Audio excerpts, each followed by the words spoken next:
When you visit Vietnam for the first time, whether for travel or work, you'll constantly run into these sights. He's not a beggar, and he's not homeless.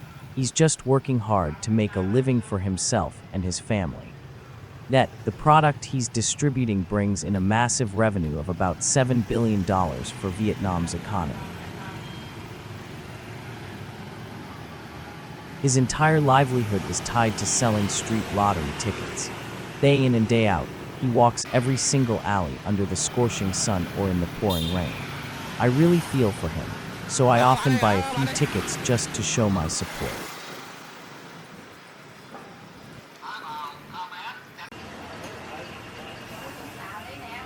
People in southern Vietnam consume an enormous amount of lottery tickets.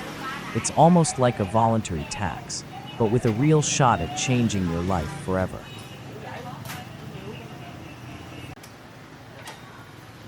This massive $7 billion revenue is equal to Vietnam's total export value of rice and coffee combined. This income is managed by the government and plowed back into social welfare projects to serve the local community. Today, Vietnam even has its own power lottery, modeled after the American Powerball. The largest power jackpot ever handed out was worth around $13 million.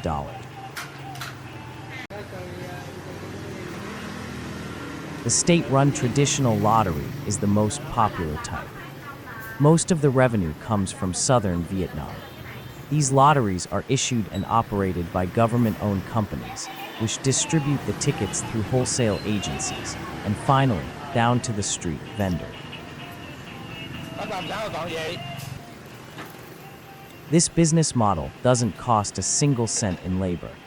They split the commission profits down through each tier of the system. Sadly, the street vendors who put the tickets directly into consumers' hands earn the lowest profit in this entire ecosystem.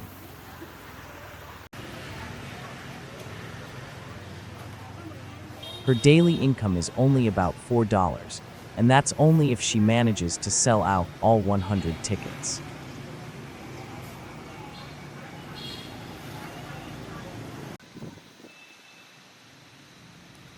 She has to get around in a wheelchair, sitting on the sidewalk, hoping passers-by will stop and support her by buying a single ticket. Most of her peers are the elderly, the disabled, those in poor health, and people whose lives are deeply trapped in poverty.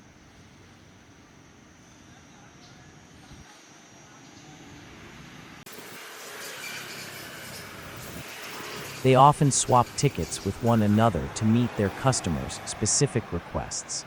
It's also their way of helping each other sell out everything before the daily drawing deadline.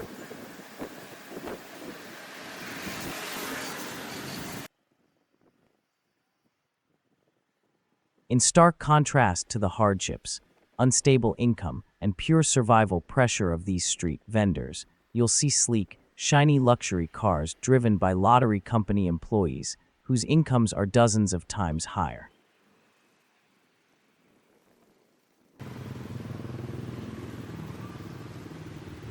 Finding an ideal spot to sell is no easy task either.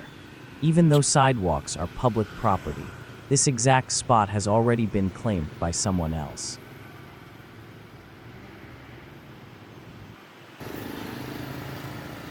Driven by market demand, lottery stands are popping up like mushrooms after rain, and they never seem to run out of customers.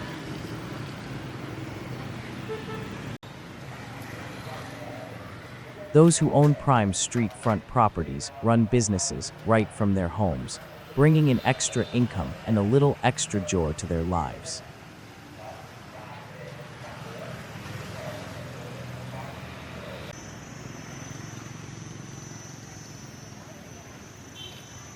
The best locations are right at major intersections with heavy traffic flow.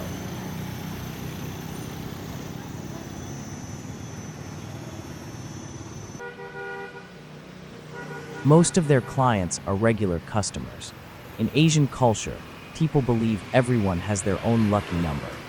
Because of this, they buy their specific numbers every single day, turning it into a lifelong habit fueled by the hope that the next big jackpot will be theirs.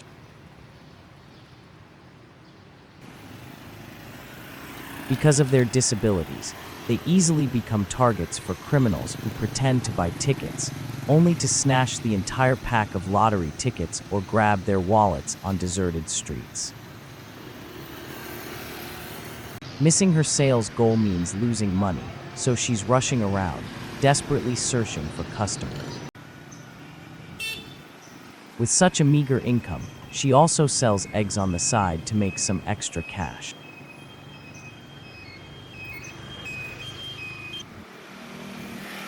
They sell lucky numbers to people dreaming of wealth, yet they receive so little in return for their hard labor. Beyond just surviving, they are trying to fuel the dreams of their children and grandchildren, hoping they can attend better schools and build a brighter future.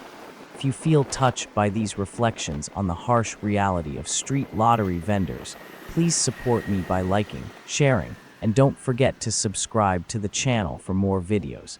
Thank you so much.